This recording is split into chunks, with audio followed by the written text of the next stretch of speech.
We've been to the convention for 4 days. It's almost You've basically just been in like one long continuation of it's like the same day.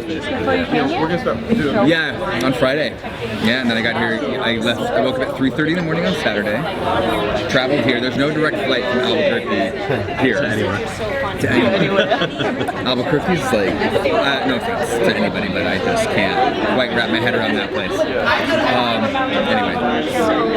It's a relationship update. I mean, I'm sure you know that the fans of this relationship are hardcore. Yes. God, yeah. I mean, it's funny. I feel like maybe being on Pretty Little Liars and understanding like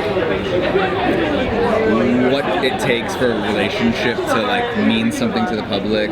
Like I feel like I kind of knew that it had potential to become something really special, but I was very pleasantly surprised that the public has embraced a queer relationship like they have. So yeah, I feel like it's a good one, but I feel like this season their main focus is like let's get back to basics. Like let's strip it down, get rid of all the bullshit, and like can we even just be friends?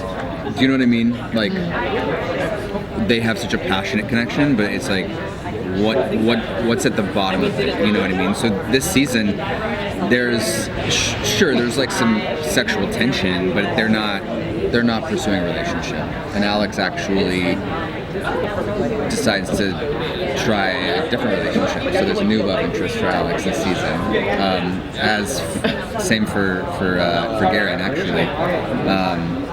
And they're trying to like support each other through that, you know, and still be friends. It's like, it's a little bit heartbreaking, but I think it's actually pretty realistic. Like I've had situations like this where it's like, let's take some space, you know, and let each other breathe. And then if we come back together, we come back together, you know what I mean? Did you tease anything about your new love interest?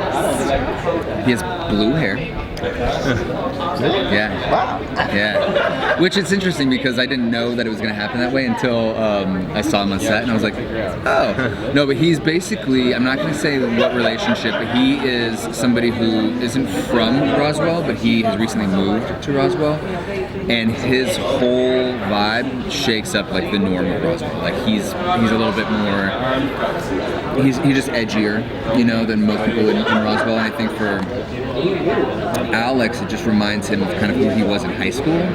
You know what I mean? And he's kind of like, oh, maybe this guy can help me come out of my shell a little bit more, you know? And even just like for Alex's costume choices this season, there's like a slow progression of him trying to like pull in like, you know, a little bit more like leather jackets, like, you know, trying to get back to who he was before his life, you know, was ruined and, you know, he went into like the Air Force and all that, so. Sorry? No. With so many of these shows nowadays, everything is you know, kept secret so that, you know, spoilers don't leak and stuff like that. How far ahead of time do you know your character's arc? And how much do you know about where your character's going in the future? Gosh, you know, sometimes certain things we'll know a few weeks in advance, and sometimes we won't know until the script comes out, honestly. I think the idea is, you know, Karina kind of tells us the ideal arc.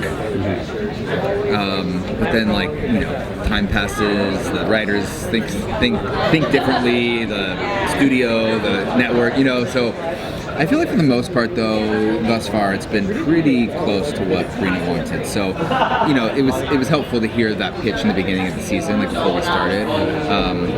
So yeah, it varies, you know, to be short with my answer. I always over-explain things. Okay. Sorry. No worries. But you know, I mean, it's good though sometimes when I don't know, because then it's like, it keeps it exciting. It keeps it fun, you know?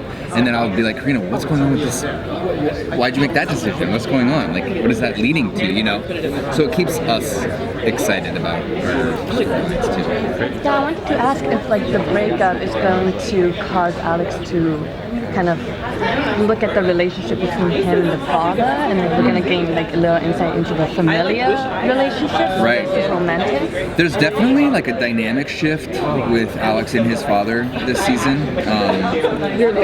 You know, Alex has always felt under his father's thumb, and there's like definitely a power shift.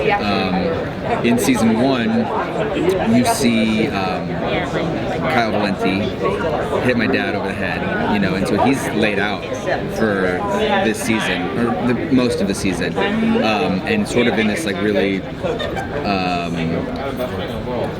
he's vulnerable, you know what I mean? He's like, he has a little bit of brain damage, like he then becomes a source of like, let me get information from him, you know, Alex does, because he's vulnerable now. Now I can take advantage of that position, like he's no longer able to like beat me, you know what I mean? Or like, put me in a box, like, so yeah, there is a shift in that dynamic, but it's not necessarily due to the relationship with Garen, you know what I mean?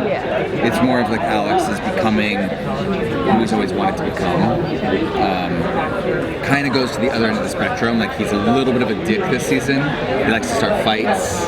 Alex is like, you know, he has years of like pent up aggression and like and resentment. So it's Yeah, I coming mean, out. what I love about Roswell is that there's no clear like bad guy. Well, besides like the aliens, but you guys all have flaws. You guys all have pros. Do you see anything change in that aspect? Like maybe as bad or because of Max's death, someone. He doesn't become bad, but he becomes far more aggressive and assertive.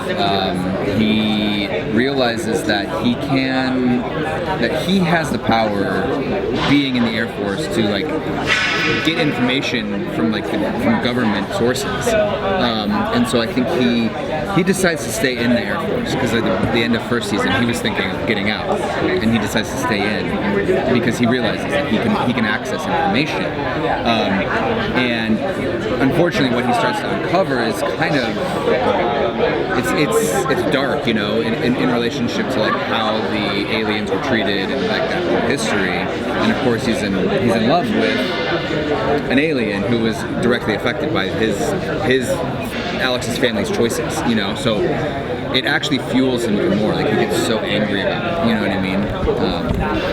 Yeah.